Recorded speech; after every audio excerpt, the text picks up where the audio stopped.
بسم اللہ الرحمن الرحیم الحمد للہ رب العالمین والصلاة والسلام علی رسول اللہ وعلی آلہ وصحبہ اجمعین اما بعد۔ یہ جو سفر کے اخیر کا مہینہ اور ربیع الاول کے شروع کا مہینہ، اس میں نبی علیہ الصلوۃ والسلام نے سفر آخرت کی جو ہے وہ تیاری فرمائی۔ حضور علیہ الصلوۃ والسلام نے ارشاد فرمایا مدینہ شریف میں ایک مرتبہ کہ اللہ نے ایک بندے کو اختیار دیا ہے، چاہے وہ دنیا میں رہے اور چاہے وہ اپنے رب سے ملاقات کرے۔ تو سیدنا ابوبکر صدیق رضی اللہ عنہ دھاڑے مار مار کے رونا شروع ہو گئے۔ دوسروں کو تعجب ہوا، وہ کہنے لگے کہ حضور علیہ الصلوۃ والسلام کوئی قصہ بیان فرما رہے ہیں کسی اللہ کے بندے کا، تو پتہ نہیں یہ سیدنا ابوبکر صدیق کو رضی اللہ عنہ کو کیوں رو رہے ہیں اتنا۔ تو جب پوچھا گیا تو انہوں نے فرمایا کہ یہ آپ علیہ الصلوۃ والسلام اپنی بات کر رہے ہیں کہ انہوں نے جانے کا یہاں سے ارادہ فرما لیا۔ تو اس سے پتہ چلتا ہے کہ صحابہ اکرام رضوان اللہ اجمعین میں سیدنا ابوبکر صدیق رضی اللہ عنہ کا مقام کیوں بلند تھا کہ آپ کو حضور علیہ الصلوۃ والسلام کی وہ باتیں سمجھ آ جاتی ہیں جو دوسروں کو نہ آتی اس طرح۔ تو جب بھی کوئی جانے والا یہاں سے کسی جگہ سے جاتا ہے، آپ گھر چھوڑ کے جاتے ہیں کسی چھٹیوں پہ پاکستان یا کہیں بھی، تو وہ اپنے گھر والوں کو کچھ باتیں بتا کے جاتا ہے، یہ بل دے دینا، ایسا کرنا، ایسا نہ کرنا۔ کئی سفر میں بندہ جاتا ہے، اور خاص طور پر اگر کوئی دنیا سے جا رہا ہو، کسی کا والد کسی کی والدہ، تو بندے پوچھتے ہیں ابا جی کوئی بات بتا جائیں،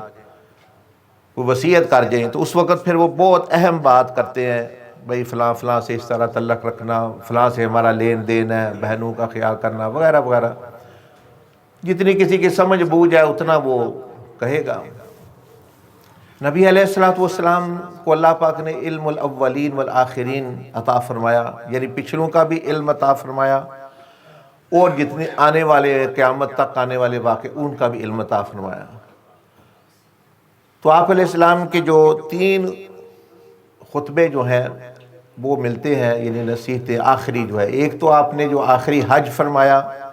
اس میں جو خطبہ دیا وہ تو 1 سال پہلے کی بات ہے۔ پھر جو ہے مدینہ شریف میں آپ علیہ الصلوۃ والسلام نے خطبہ ارشاد فرمایا، جس میں سیدنا بلال حبشی رضی اللہ تعالیٰ عنہ کو فرمایا کہ جمع کرو لوگوں کو کہ میں آخری وصیت کرنا چاہتا ہوں۔ اور ایک جو ہے آپ علیہ الصلوۃ والسلام سے جو آخری الفاظ آپ کی روح مبارک نکلنے سے پہلے جو سیدنا علی رضی اللہ تعالیٰ عنہ وکرم اللہ وجہہ الکریم نے نقل فرمائے، اسی طرح اماں عائشہ صدیقہ رضی اللہ عنہ نے بھی نقل فرمایا، جس نے جو سنا۔ تو اس مہینے میں جب حضور علیہ السلام نے یہ بیان کیا تو سیدنا ابوبکر صدیق رضی اللہ عنہ رونے لگ پڑے، اور آپ نے فرمایا کہ یا رسول اللہ صلی اللہ علیہ وسلم، ہم اپنے جان مال، اپنی اولاد، اپنی دنیا، ہر چیز جو ہے قربان کر دیں گے۔ مطلب یہ تھا کہ آپ کو جب اللہ نے اختیار دیا ہے تو آپ نظر ثانی فرمائیں کہ آپ ہمارے اندر کچھ اور زیادہ ٹھہر جائیں، کیونکہ ایک تو ہے بندے جانا ہی جانا ہے۔ انبیاء کے ساتھ ایسی بات نہیں ہوتی، سارے نبیوں کے پاس۔ آپ علیہ السلام نے فرمایا ہر نبی جو ہے وہ دنیا سے اس وقت تک نہیں جاتا جب تک اس کو اپنی جنت نہیں دکھائی جاتی اور اس کو پھر اختیار دیا جاتا ہے، کیونکہ وہ اللہ کے پیغمبر، اللہ کے نمائندے ہوتے ہیں۔ تو سیدنا ابوبکر صدیق رضی اللہ عنہ نے محبت کے انداز میں فرمایا کہ ہم آپ پر سب کچھ قربان، حالانکہ یہ تو وہ ہستی تھے جو پہلے ہی سب کچھ کر چکے تھے، لیکن ایک محب کا محبوب سے جدا ہونے کا جو ہے وہ تصور ہی نہیں ہوتا، اس کا کبھی بھی دل نہیں چاہتا میرا محبوب مجھ سے جدا ہو۔ ہم دنیا کے لیے روتے رہتے ہیں، ہماری گاڑی چلی گئی، یہ نقصان ہو گیا، حالانکہ دنیا جانے والی چیز ہے۔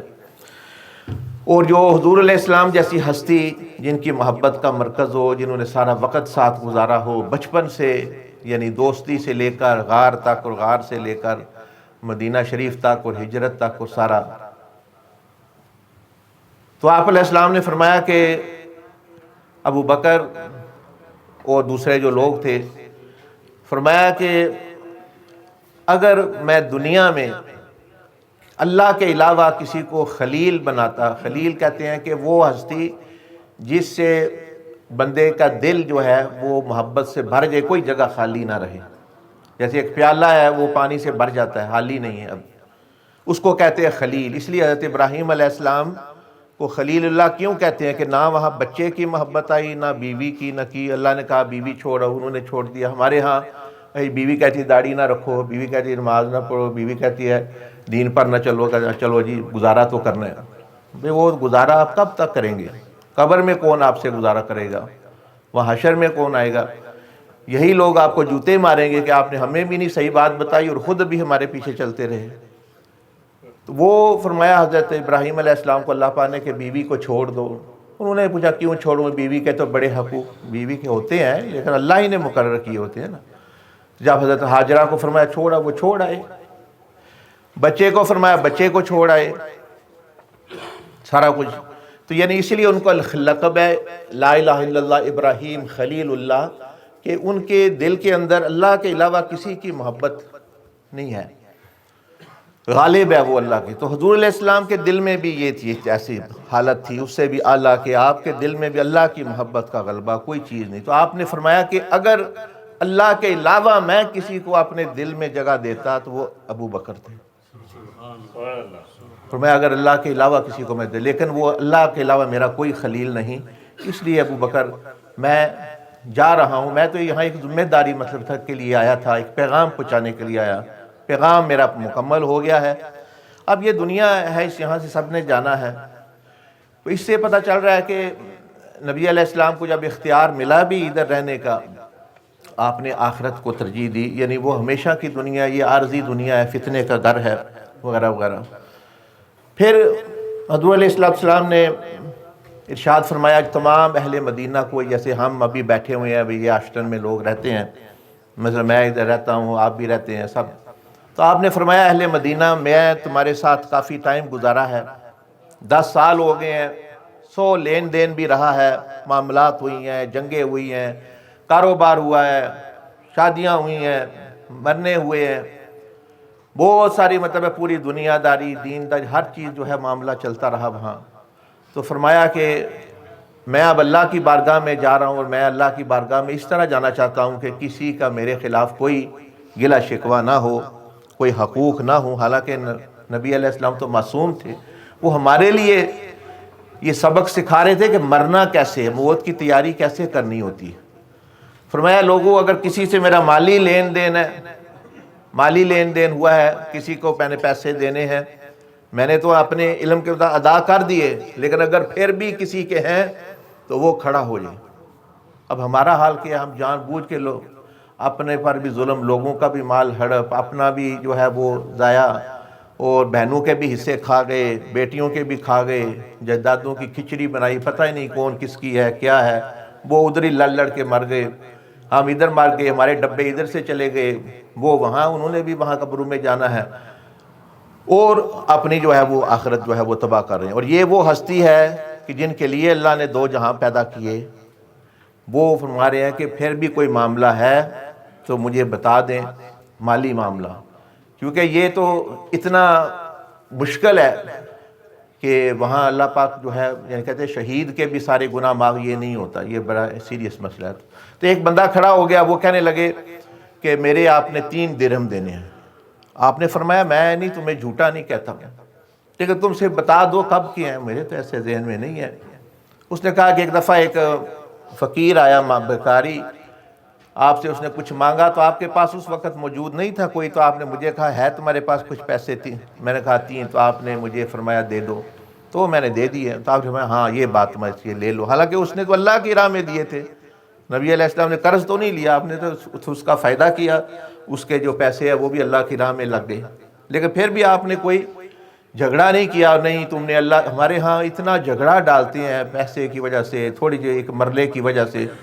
لڑائی بڑائی، اپنا سکون تباہ، کوٹوں میں جا کے لاکھوں لگا دیں گے، وہی لاکھوں اس کو دے دیں، وہ جو جگہ ہے یا کوئی چیز ہے، آپ بھی خوش رہیں وہ بھی خوش رہے، اور پھر لڑائی بڑائی جو ہوتی ہے وہ پھر فتنہ فساد جو پڑتا ہے وہ الگ، آپ نے بہرحال اس کو دے دیا۔ پھر آپ نے فرمایا لوگوں میں تمہارے اندر رہا ہوں، کسی کے خلاف میں نے کوئی بات اگر ایسی پہنچی ہو کسی کو میری، جس سے اس کے دل کو، اس کی عزت کو کوئی نقصان پہنچا ہو، کوئی اس کے بعد کوئی کریکٹر جو ہوتا ہے، دیکھیں کتنی بڑی بات ہے یہ، حضور علیہ السلام ہمیں سے ہم ہے زبانیں ہیں وہ بند ہی نہیں ہوتی۔ آپ علیہ السلام کے بارے میں کہتے ہیں کہ صحابہ انتظار کرتے رہتے ہیں کہ آپ کی زبان مبارک کب کھلے، حالانکہ آپ کے پاس دنیا آخرت دونوں جہانوں کا علم تھا کہ آپ ہر وقت بات فرماتے رہے، پھر بھی وہ علم ختم نہیں ہونا تھا، لیکن فرماتے وہ زیادہ سے زیادہ خاموش رہتے، بھائی گھنٹہ گزر جاتا، آدھا گھنٹہ پاس بیٹھے ہیں کوئی گفتگو نہیں، لیکن جب بولتے تو وہی حدیث بن گیا یا وہ قرآن ہوتا تھا۔ ہمارے ہاں بات بھی کہنے کے لیے اور سناؤ کیا حال ہے، فلاں کے کر رہا ہے، کتوں کھا رہا ہے، اے کہ ہوا ہے حکمران کیڑا فلاں، فضول باتیں، اپنے مطلب آخرت تباہ کرنے والی بات ہے۔ تو نبی علیہ السلام نے فرمایا کہ یہ بہت بڑا عمل ہے ایک، کہ طویل السکوت ہونا، یعنی کم باتیں کرنا، ضرورت کی بات کریں، اسی سے پھر جھگڑے فساد فتنے یہ چیزیں پیدا ہوتی ہیں۔ تو ایک آپ نے ایسے بات فرمائی تو یعنی کسی کے بات کوئی نہ کھڑا ہوا، پھر فرمایا کسی کے جان کو میں نے نقصان دیا ہو، کہ آپ کے بارے میں آتا ہے کہ آپ نے جنگ کے علاوہ، جنگ میں آپ نے تلوار اٹھائی اور وہاں بھی لڑے جہاں دوسرے پیچھے ہٹ گئے، 12,000 13,000 کا لشکر تھا، اور 80 صرف رہ گئے تھے صحابہ ساتھ جنگ حنین میں، لیکن آپ پیچھے نہیں ہٹے اتنے بڑے۔ لیکن آپ نے فرمایا کہ اس کے علاوہ آپ نے نہ کبھی کسی جانور کو مارا، نہ کسی عورت کو، نہ مرد کو، نہ کسی بچے کو، نہ کچھ۔ ہمارا ہے جہاں بہادری دکھانی ہے، شیطان کے ساتھ لڑنا ہے، یا کوئی اور دین کے معاملے میں وہاں کرنا ہے، وہاں بھیگی بلی بنے ہیں، مطلب ہے نہ عمل کرنا، دین پر عمل کرنے سے ڈرتے ہیں، وہ ہمیں مسلمان نہ کہہ دیں۔ وہ یہاں کی جو کنجری ہے LGBT کس کو کہتے ہیں؟ اس کو کہتے ہیں جو عورت کہتی ہے میں عورت کے ساتھ شادی کروں گی، میں مرد کہتا ہے اس کو کہتے ہیں LGBT گے، اسکولوں میں بھی وہ سکھا رہے ہیں، وہ بڑے فخر سے سینہ تان کے چل رہے ہیں، ان کو کوئی شرم نہیں ہے، کوئی آزادی ہے، وہ کہتے ہیں آزادی ہے تو قانون دے رہا ہے تو ہم کیوں شرمائیں، ہم تو یہ کہیں گے ہم گے ہیں، ہم لیسبین ہیں، ہم یہ میرا فرینڈ ہے، یہ لڑکا میرا بیوی ہے، لڑکی کہتے ہیں یہ میرا خاوند ہے لڑکی۔ تو ہمیں مسلمان ہونے میں، نبی علیہ السلام کی سنت پر چلنے میں، نیک بننے میں شرم آ رہی ہے، وہ کوئین کنگ بھی نہیں روک رہا بھائی تم نہ کرو، وہ ہمارے اندر ہی جو ہے وہ غلامی بڑھی ہوئی ہے، اور مطلب یعنی یہ کی ہوئی ہے۔ تو وہ آپ علیہ السلام نے فرمایا کہ یہ کسی کو میں نے جانی جو ہے وہ نقصان کسی کو ہوا ہو، تو وہ کہنے لگے، ایک صحابی کھڑے ہوئے، فرمایا لگے کہ جنگی موقع پہ ایک موقع آیا تھا کہ آپ نے صفیں سیدھی کرتے ہوئے اپنا عصا مبارک جو ہے وہ میرے سینے کو ایسے لگایا کہ بھئی تم ذرا پیچھے ہو جاؤ، ذرا صفیں درست کریں۔ تو آپ نے فرمایا کہ ہاں یہ بات درست ہے، لیکن مطلب یہ تو صفیں درست ہو رہی، جنگ ہو رہی تھی، لیکن آ جاؤ آپ آگے آ جاؤ۔ اب صحابہ اکرام پریشان ہیں، امام حسن حسین پریشان ہیں، انہوں نے بھی کہا کہ چچا جان ہمارے نانا جان ابھی دنیا سے رخصت ہو رہے ہیں، اور آپ یہ فرما رہے ہیں آپ ہمارے جو کمرے ہیں، ہماری جو کنڈے ہیں یہ حاضر ہیں، آپ ان پہ مار لیں جو چھڑی مارنی ہے۔ انہوں نے کہا نہیں، مجھے تو جس نے کہا لگائی ہے میں تو اسی سے لوں گا۔ آئے، پھر وہ قریب آئے جب آپ علیہ السلام کے، تو آپ علیہ السلام چادر پہنے ہوئے تھے، تو اس نے کہا کہ جب آپ نے چھڑی مجھے لگائی تو چادر کوئی نہیں تھی آپ کے سینے پر، آپ کے جسم مبارک پر، آپ نے اپنی چادر بھی اتار دی،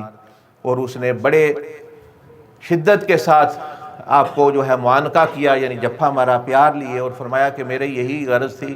کہ آپ فرما رہے ہیں میں نے آخرت کی تیاری کی ہے، میں عام بندہ ہوں، مجھے کہاں میں گھر کا بندہ نہیں، مجھے کہاں ملنا موقع آپ سے ملنے کا، تو یہ میرا ایک موقع تھا، ملنے کا بہانہ تھا، یہ مطلب یہ چیز تھی۔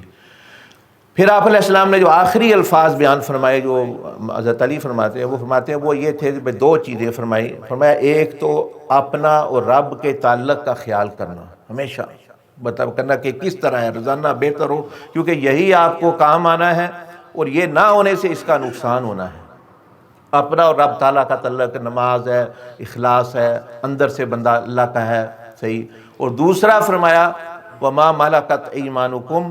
جو مطلب یہ ہے کہ مخلوق ہے، خاص طور پر آپ کے جو نیچے کے لوگ ہیں، آپ کے بچے ہیں، نوکر ہیں، چاکر ہیں، یا حکمران ہیں تو رعایا ہے، استاد ہیں تو شاگرد ہیں، کیونکہ بندے کے کردار کا پتہ ہی اس وقت چلتا ہے جو نیچے والوں سے جس طرح پیش آتے ہیں۔ اگر آپ برابر والے سے السلام علیکم وعلیکم السلام کر رہے ہیں، وہ جو بڑا افسر ہے اس کو سلام کر رہے ہیں، یہ کوئی آپ کے اخلاق نہیں دکھا رہا، یہ تو آپ وہ پاور دکھا رہی ہے، اس کی طاقت آپ کو یعنی یہ دکھا رہی ہے۔ بندے کا اخلاق کا پتہ چلتا ہے جو بندہ آپ سے نیچے ہے، مال کے طور پر، ویسے طور پر بھی آپ کس طرح اس کے ساتھ پیش آتے ہیں، وہ ہے آپ کی اصل شخصیت۔ تو وہ حضور علیہ السلام نے فرمایا کہ ان دو چیزوں کا خیال رکھنا، نماز یعنی اللہ کے ساتھ تعلق کی خیال رکھنا، اور دوسرا مخلوق خداوندی کے ساتھ اچھا رویہ جو ہے۔ پھر آپ نے اور بھی باتیں کافی فرمائی، اور آخری یہ بھی ارشاد فرمایا کہ اے لوگوں، آخری بات کر کے ختم کر رہا ہوں، پھر آپ کے آنسو جاری ہو گئے، اور آپ نے فرمایا کاش میں آنے والے اپنے امتیوں کو جو ہے وہ مل سکتا، میری بڑی خواہش ہے میں اپنے بھائیوں سے ملتا۔ صحابہ نے فرمایا ہم بھی آپ کے بھائی ہیں، آپ نے فرمایا آپ میرے صحابہ ہو، میں ان کی بات کر رہا ہوں جو قیامت تک آنے والے، یعنی جیسے آپ لوگ ہیں، میں بیٹھے ہوئے ہیں، یعنی آپ علیہ السلام کی خواہش تھی کہ جو لوگ مجھے بن دیکھے مجھ پر ایمان لائیں گے، میرا دل ہے ان سے ملوں، لیکن جو ہے فرمایا کہ امید ہے کہ قیامت کے دن سے مطلب یہ ہے کہ ملاقات ہوگی۔ تو صحابہ اکرام نے بھی فرمایا کہ ہم آپ کا یہ پیغام دوسروں تک پہنچائیں گے، آپ کا یہ سلام دوسروں تک پہنچائیں گے۔ تو انہوں نے تو یہاں بات ختم ہوئی، اور پھر جو ہے آپ نے پردہ فرمایا۔ تو یہ آپ بھی اس پر غور و فکر کریں، ہم نے بھی مرنا ہے، اور قریب قریب یہ ہمیں تو پوچھنا بھی نہیں ہے، یہ تو آپ علیہ السلام کو تو انہوں نے پوچھا نا کہ کب آپ نے رخصت لینی ہے، ہمیں تو کوئی نہیں، ہم تو ٹیکسی میں وہاں اسرائیل نے لے جانا ہے، ٹی وی دیکھتے ہوئے وہاں لے جانا ہے، روڈ پہ چل رہے وہاں لے جانا ہے، گالیاں دے رہے وہاں لے جانا ہے، نماز مسجد میں وہ لے جانا ہے۔ تو اس لیے ہمیں تو اور زیادہ یعنی خوف کی بھی اور محبت کی بھی ضرورت ہے۔ محبت ہوگی اللہ اور اس کے رسول سے تو پھر بندہ اس دنیا کی بھی تیاری کرے گا۔ اللہ پاک مجھے بھی آپ کو بھی توفیق عطا فرمائے۔